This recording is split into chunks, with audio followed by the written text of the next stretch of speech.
Hey yo, what's popping everybody, and in this video I'll be covering some wrestling news concerning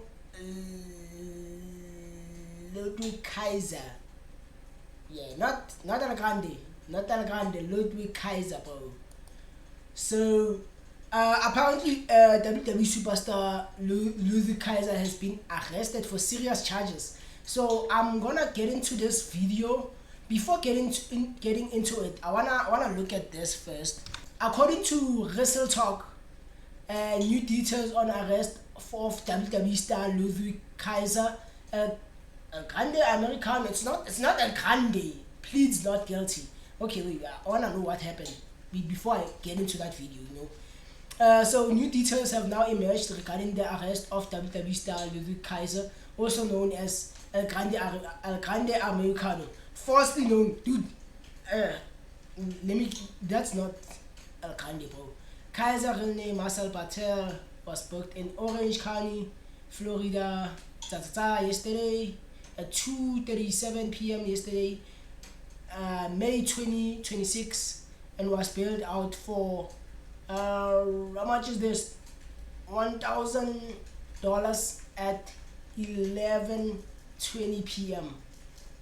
Okay, he got the Dominic treatment. Okay, let me focus, bro.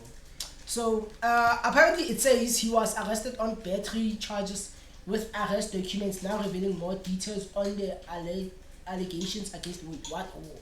Wait, what's going on, bro? Per the documents, the incident took place on April 23. January, February, March, April.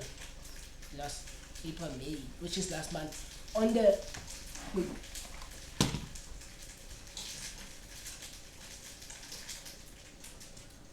My food was burning, chat. Come on.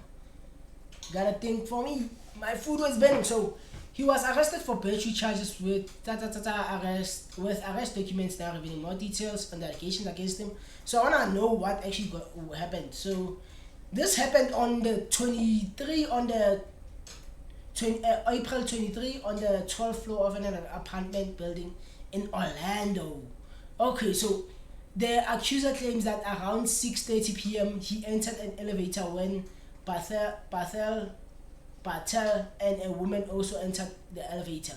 He claims Bartel and the woman were behaving in an uncontrollably intimate way, including aggressively kissing, to which he said upon exiting the elevator, "Please have some manners."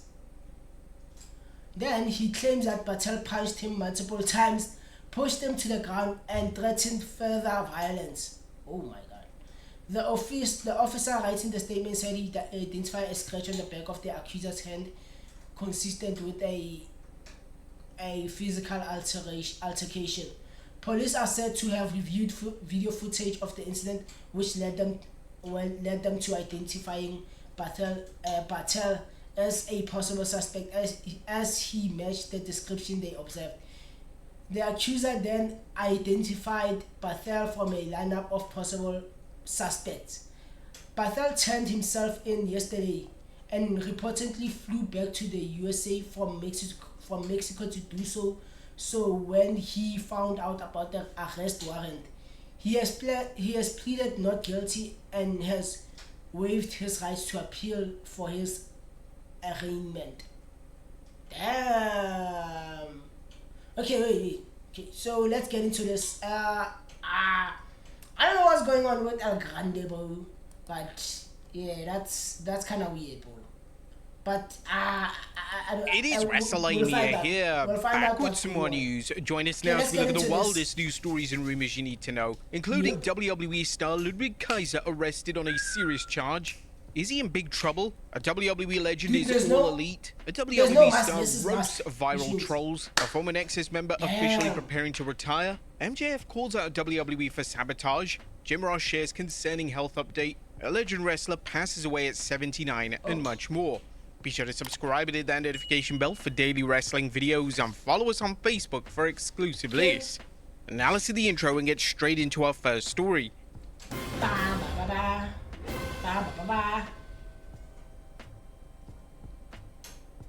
Our first story looks at WWE star Ludwig Kaiser arrested on a serious charge. Now, our top story today looks at Ludwig Kaiser, who's reportedly been arrested in Orange County, Florida, following an alleged altercation. According to police documents obtained by Ringside News, Kaiser allegedly entered into an elevator alongside a woman believed to be his girlfriend, AAA and WWE personality Andrea Bazart. This was while the man named Richard Reep was already inside. Reep reportedly told police that Kaiser began kissing the woman in an uncontrolled manner, making him uncomfortable during the elevator ride. After leaving the elevator, Reep allegedly confronted Kaiser and told him to show more manners, which reportedly escalated into a physical altercation involving multiple punches. Police later arrived on the scene and reportedly observed visible injuries on Reep's face. Authorities also reportedly used surveillance footage from the building to support parts of his account before Reep chose to pursue criminal charges. Court documents obtained by Ringside News further revealed that Kaiser's arrest was not the result of a random police stop, but instead came after he turned himself in following the issuance of an active warrant. Kaiser was officially booked in Orange County on Monday 20th on one misdemeanor battery charge under Florida Statute 784.031A. He was then later released on a $1,000 bond at 11:20 p.m. the same evening. The court also imposed several release conditions, as according to the documents, Kaiser was ordered to avoid contact with the alleged victims or witnesses and is prohibited from possessing weapons or illegal substances. I guess that should be a given, right? Even if you haven't been arrested. He was also instructed to maintain separate living arrangements and was only allowed to return once to the apartments, the same location tied to the alleged incident, while accompanied by law enforcement.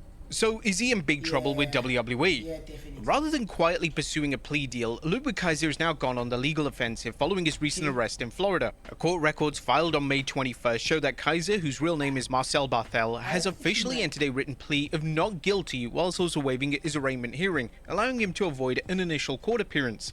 Kaiser also retained prominent Orlando defense attorney Thomas D. Summerfield, with his legal team now demanding a full jury trial.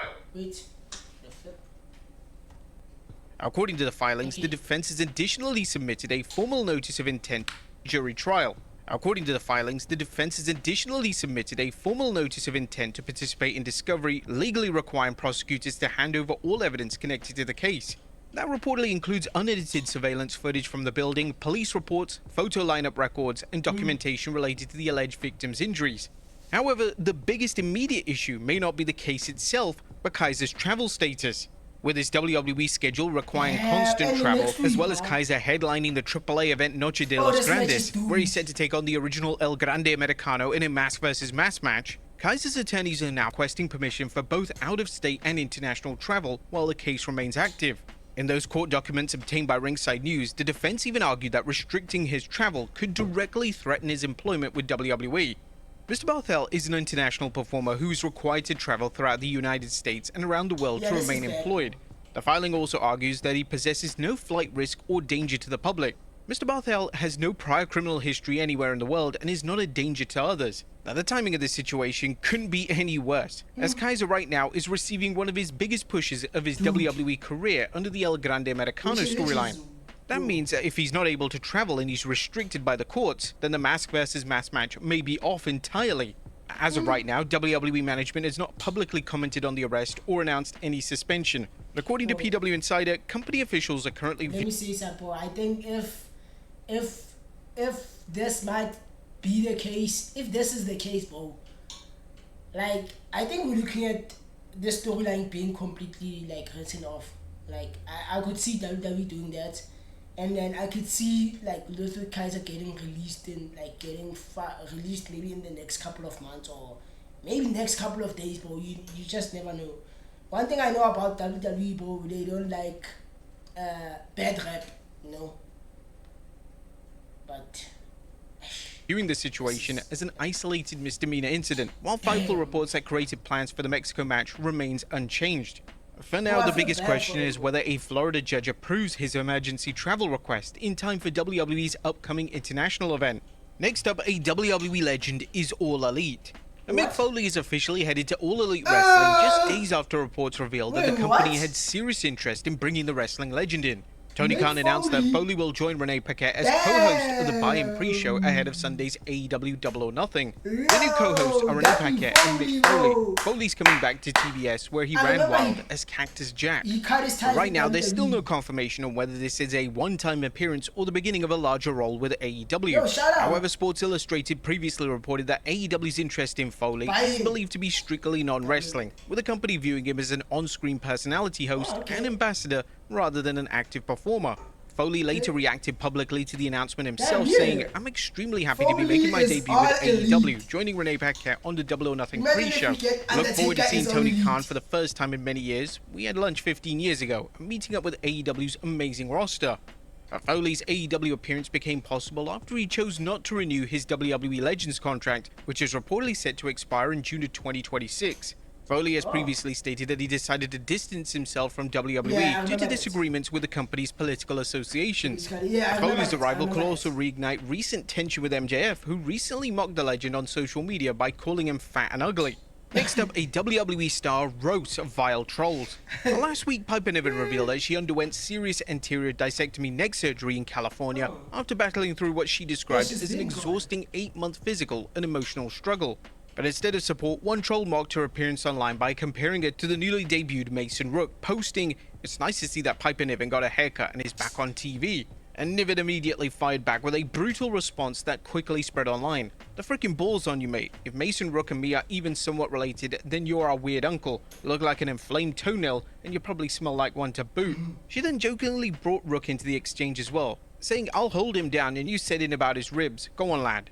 However, the situation escalated further when another troll targeted Niven with an openly fat-shaming message. "Focus on getting in the gym and losing weight instead of talking shit to your fans, you fat effing cow." That comment got the community irate, and it prompted Danhausen to publicly defend Niven. "This sucks ass. Piper rocks. Focus on being a better person."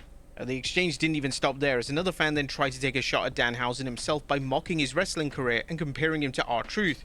"And you should focus on actually wrestling instead of being a knockoff R-Truth just because he's no longer making appearances." However, the insult immediately backfired because their claim about R-Truth was factually wrong. Danhausen instantly responded saying, "R-Truth is quite literally one half of the current tag team champions. Apparently your brain is no longer making appearances." Yeah, like, is that even an insult, bro? R-Truth. I'd rather be known as a knockoff version of R-Truth, bro. Come on.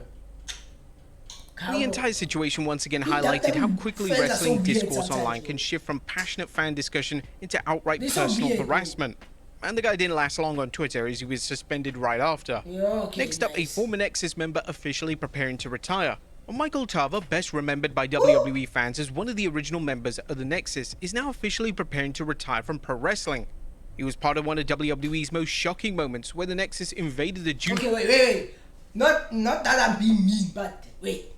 I can tell you all of the... This is Wade Barrett, David Otanga, Ryback. I know who this goofball is. And then you got Slater, obviously, do it for the kids. Come on, I don't give a damn about your kids. You got who's this guy? Oh, it's the guy who is the first like South African wrestler in that has ever got signed to WWE. The first South African wrestler. I forgot his name, bro. I think I once saw him like on Instagram. I forgot his name. It starts with J. Justin Gabriela. And then you got obviously the goat, Daniel freaking Bryan. Come on, bro. Elite. Who's this, bro? Who? 2010 episode of Raw. The group brutally attacked John Cena, assaulted announcers and crew members, tore apart the ring area, creating what many still consider one of the most chaotic and realistic looking segments in modern WWE history. But now at 49 years old, he appears to be ready to officially close the chapter on his in-ring career. Extreme Fight World is currently advertising him for what is being promoted as his retirement match on Saturday, May 23rd. He is scheduled to face independent wrestler No in a match which will stream on Triller pay-per-view. Next up, MJF calls out WWE for sabotage. MJF dismissed recent reports about AEW struggling to secure a new TV deal, claiming the narrative is being intentionally pushed from the WWE side. Speaking on Shaq Wrestling, MJF mentioned, "It's a dog-eat-dog world, so TKO, WWE, what have you, their job is to make themselves look great and make us look bad. So there's a leak. Oh, AEW is struggling to get a TV deal. That's news to me, bro. Like that's news to me. That's news to everybody in the roster. It's damn sure news to Tony Khan, because last time I checked, they were effing over the moon with us right now. You know, we do better numbers than effing almost everything that's going on a weekly basis on cable, because right now, as I was saying, the things that draw on cable are news and live sport." MJF also suggested the reports and leaks could be a calculated move by Nick Khan and WWE to maintain the company's position at the top of the wrestling industry while slowing AEW's momentum as a growing alternative. I love jolly old Saint Nick, and I love the tricks he's pulling out. I forget it, it's smart, but it doesn't mean that we can't use our brains, right? It doesn't mean that we can't go, oh, this is being leaked intentionally to hurt the company that is the alternative. It's not just MJF either, as Tony Khan also pushed back against the reports during the Ring of Honor Supercard of Honor media scrum. At this stage, the public discussion surrounding AEW's TV future is increasingly becoming part of the larger rivalry between the two companies. Next up, Jim Ross shares a concerning health update. Jim Ross has shared another serious health update, revealing that doctors are now monitoring him for possible signs of dementia or Alzheimer's. Speaking on the latest episode of his Grillin' JR podcast, he explained, "I had a very positive doctor's appointment with my neurologist. Everybody's getting in on the act, man. So the neurologist and I had a appointment, and they took a bunch of blood and ran some tests. You know, I think they're worried about me losing my dementia or Alzheimer's." And I said, "What the hell are you going to do about it? It's not a cure. You know, if there's meds I could be taking preventively, tell me what they are and I'll do it." And despite the concern surrounding the testing, Ross made it clear that he currently feels physically well and remains in positive spirits throughout the process. But you know, we'll see how it works out. But I'm going through a lot of tests now, and I don't feel bad at all. I feel great, actually. But you know, Conrad, let me tell you something, buddy. Getting old is a bitch. And for wrestling fans who have followed Ross through decades of legendary commentary and multiple health battles in recent years, the update serves as another reminder of the personal challenges the Hall of Fame broadcaster continues facing behind the scenes. We're wishing him all the best right now. Next up, another WWE veteran calls Rousey vs. Carano staged. Now, it's not just Jim Cornette questioning the legitimacy of the Ronda Rousey vs. Gina Carano fight, as Booker T has now joined the conversation as well. Speaking on his Hall of Fame podcast, Booker T gave a brutally direct assessment of the fight. Was a work shoot, all right? It was that was not real. That thing wasn't real. I mean, it was real as far as the takedown goes, but everything after that, it was. I'm ready. I'm ready. Let's go home. It was one of those type of deals. And if you go back and watch it and study it, you're gonna come to the same consensus that I'm saying right now. That fight, you know, that was not fair. That fight was not fair for the people. For Ronda Rousey to come back and literally, that was like the biggest heist I've ever seen. I'm talking about since one of these Brinks jobs with Bunny and Clyde. Booker also argued that the outcome felt predictable, given how long Carano had been away from competition. Look, you look here. Fight somebody who had been in the ring for 17 years. 17 years and just lost 100 pounds. Come on, how dangerous is Gina Carano really going to be? Booker concluded by saying that if Rousey truly wanted to prove herself in a meaningful comeback fight, she should have faced an active competitor instead. He specifically mentioned a rematch against Holly Holm, as the fight would have generated far more interest and money than the Carano matchup. Finally, a legend wrestler passes away at 79. The wrestling world is now mourning the loss of veteran wrestler Phil Hickerson. Cauliflower Alley Club confirmed the passing of the Memphis Wrestling Hall of Famer in a Facebook post that read, "The wrestling world has lost one of its true tough men. Today we say goodbye to Phil Hickerson, who passed away at the age of 79. Our condolences to family, friends, and fans around the world. Rest easy, sir, and thank you for the memories." Hickerson competed under several ring names, and he originally broke into the pro wrestling scene in 1974 and remained active until 1980 before injuries forced him away from the ring. After several years of recovery, he returned to wrestling in 1984 and continued competing through 1991 before competing in his final match for the USWA in Memphis in 1995. We here at WrestleMania send our condolences to Phil Hickerson's family, friends, and fans during this difficult time. RIP, man. But there you have it. Damn, so that's about it, bro. That's about it. Let me get this. So yeah. The Ludwig Kaiser situation is the one that's more concerning, to be honest. Like, I think that one stands above everything else, bro. I don't know how WWE is gonna handle all of this. I feel like sometimes they are like, especially like on stars that are not like the biggest stars, like your Brock Lesnar, you know, like they kind of tend to like push them away, especially if something like this happens until, I mean, as of right now, we don't know the full detail of whether it happened or not, but this definitely will affect, I think, next week's main event on AAA, bro, because we have to get that match versus Mask. Everyone is just hyped about, bro, but I don't know how they will go about that, bro. Maybe we'll see probably on AAA. Probably tomorrow, or no, AAA it's Saturday, and then or if not Saturday, we'll see Monday if there's any update or on Ludwig Kaiser situation, bro.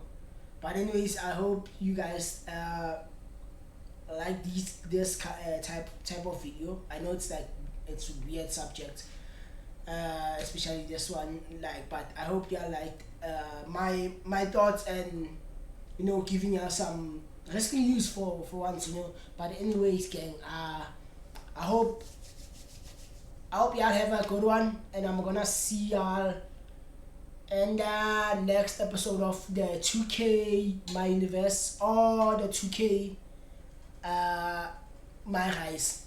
But anyways, deuces, I'm out.